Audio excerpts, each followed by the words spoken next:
Thanks, everyone. Thanks for the invite. So I'm born and raised in Oklahoma, and I've been working on my Swedish accent for the last several years, and I think I have it down now. If you catch me with a beer late at night, maybe I'll slip back to my Oklahoma drawl. I live in Colorado. I've been living there for 20 plus years, have my own business. We help organizations in life science, such as DaVita, but also retailers like Walmart and high-tech companies like Google, to bring in the best from the consumer space and from gaming into the world of learning and development. And unlike a lot of other companies, most of our staff have a gaming background. They developed entertainment games and have some impressive gaming titles under their belt, and that brings a different sensibility when we develop learning programs that I'll like to share with you here. So, but before we talk about virtual and augmented reality and gaming and how it's going to be disrupting the life science learning space, let's talk about airline accidents, since we're all going to get on a plane this afternoon. So, a month ago, horrific accident. The thing that we learn about in those safety videos actually happened. The window blows out, oxygen masks come down, and one of the passengers actually had the presence of mind to live stream the whole event, and this image was all over the news. And what's wrong with this image? In the oxygen mask wrong, right? So they're supposed to, how many times have you listened to the safety video that tells you to wear the oxygen mask over the nose and mouth? Hundreds of times, right? And yet not a single person in this image is wearing the mask wrong. Turns out that just telling people what to do doesn't really teach us much of anything. And likewise with the miracle of Hudson, the pilot, of course, pilot training, we take that serious, right? So the pilots we bring into multi-million-dollar flight simulators to train every year. And he did, of course, an incredible job of landing the plane on the Hudson River. But the passengers who are just listening to these droning videos, and the one thing we learned there is if it lands on water, we're supposed to grab our what and put on what? A life vest. And look at this image. Not a single person with a life vest. In fact, out of 150 passengers, only 33 thought to bring their life vest out on the wing when it actually mattered. And only 4 actually knew how to put it on and properly the way we're being taught on those videos. So here we are. We've been listening to these videos over and over, and the videos have gotten more and more creative. We have Alf, we have The Matrix, we have Lord of the Rings, we have animations. But yes, it's just talking. And it's microlearning, right? Microlearning is all the rage. We chunk it up and we do it just in time. This is 4-minute chunks just when we need it. And it turns out that we still don't learn when people are just telling us what to do. Now imagine if instead passengers got the same type of simulation training that the pilots got. Imagine if all of us, instead of listening to a 4-minute video, actually did a 4-minute virtual reality exercise where we actually got to use our bodies and walk around in a virtual emergency scenario and actually practice that. Maybe we could do that once a year to get certified as passengers, just like pilots do to fly a plane. Now, don't steal that idea. I'm trying to pitch it to the airlines.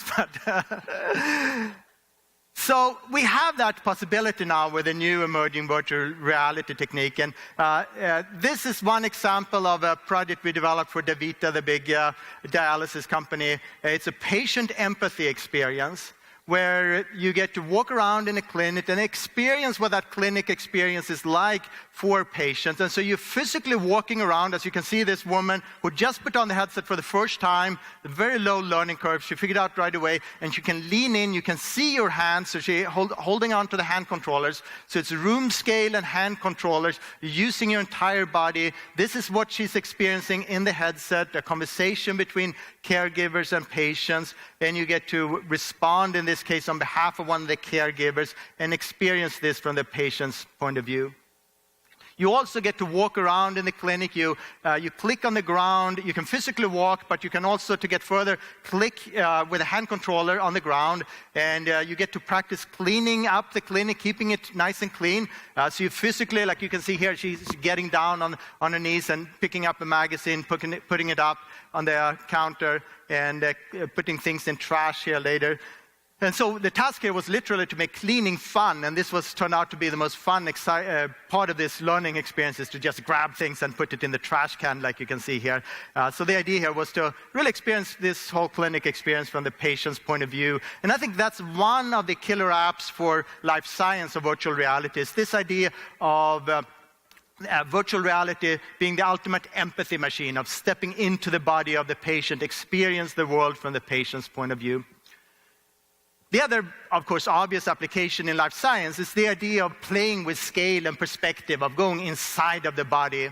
If you think about it, the history of medical training has been one of taking this wonderful three-dimensional anatomy of the body and flattening it out to a page in a book, to a blackboard, to a computer screen or a phone screen. So we've abstracted what's 3D onto a 2D screen, and then we're relying on the students to then reinterpret that in their own mind as a 3D image.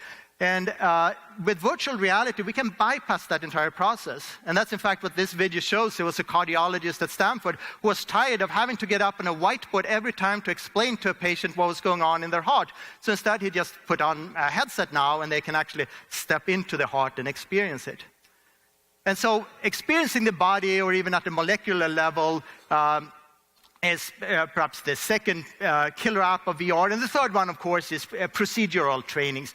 Doing things that, of course, we can do with cadavers and in high-fidelity simulation labs, but we can do a lot more cost-efficiently. We can do a lot more different scenarios that can happen in a highly realistic way, where we can use hand controllers for haptic feedback. And we're engaging our entire body. This is building muscle memory. And as we just learned, muscle memory is a real thing. And that's why so much of e-learning and classroom training has failed us, is we're just sitting on our butts and we're relying on this to be just a pure mental experience. Even if it's conceptual training, we have to get up on our feet. We have to move our body to learn effectively. There's actually a mountain of research on this idea of embodied cognition and of the importance of muscle memory, and virtual reality allows us to do that. So these are three obvious application, I think game-changing applications for life sciences.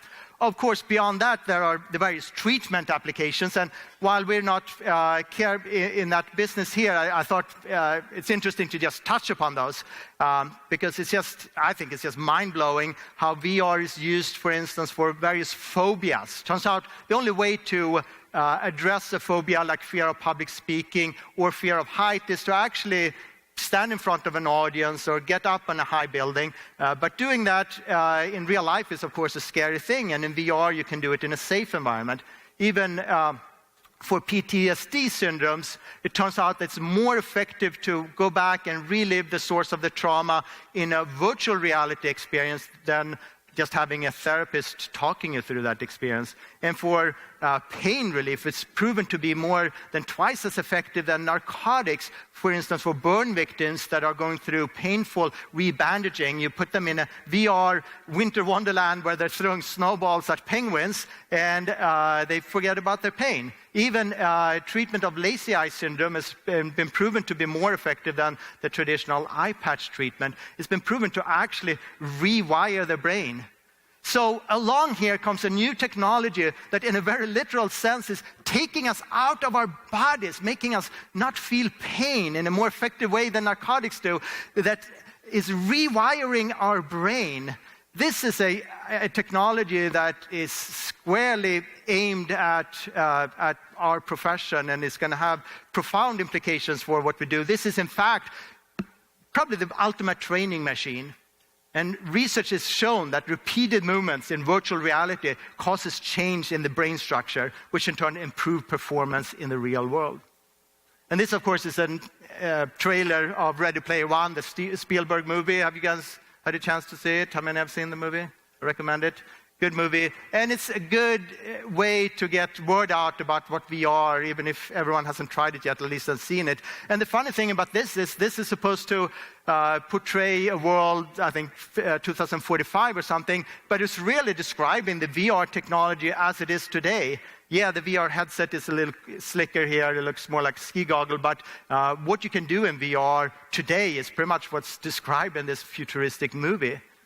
VR is, in fact, becoming a fairly mature technology now. It's been around for 2 years, and already large companies like the world's largest private employer, Walmart, has already trained 250,000 people in virtual reality. Store associates and managers have gotten to experience what it's like to be on the shop floor during Black Friday, for instance, and having that stampede of customers coming at you in a safe environment. So we are way beyond just the trial, piloting, proof of concept. This is happening at a large scale in organizations. And we are, in fact, on a second generation of headsets.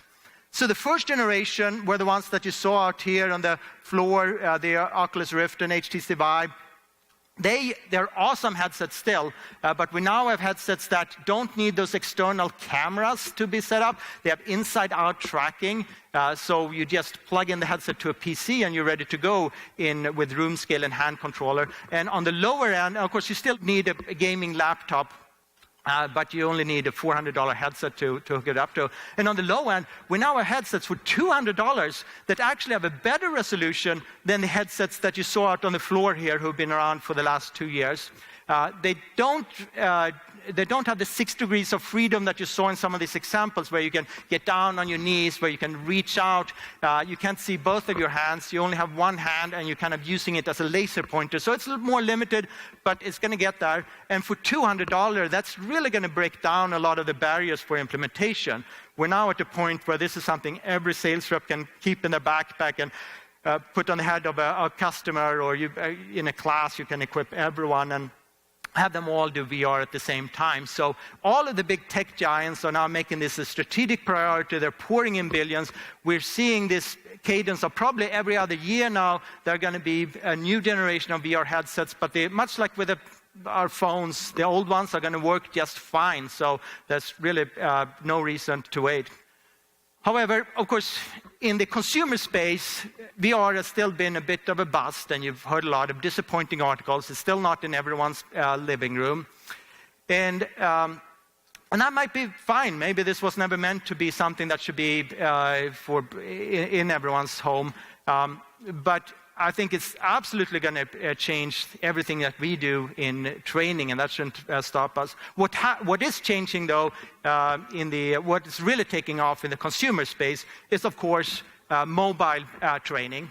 So mobile gaming, I should say. So mobile gaming is growing at an exponential rate. So look at this growth curve. So at the bottom here, you're seeing in blue and green, that's the console gaming and the PC use that's holding steady and even shrinking. And meanwhile, mobile game playing is growing exponentially.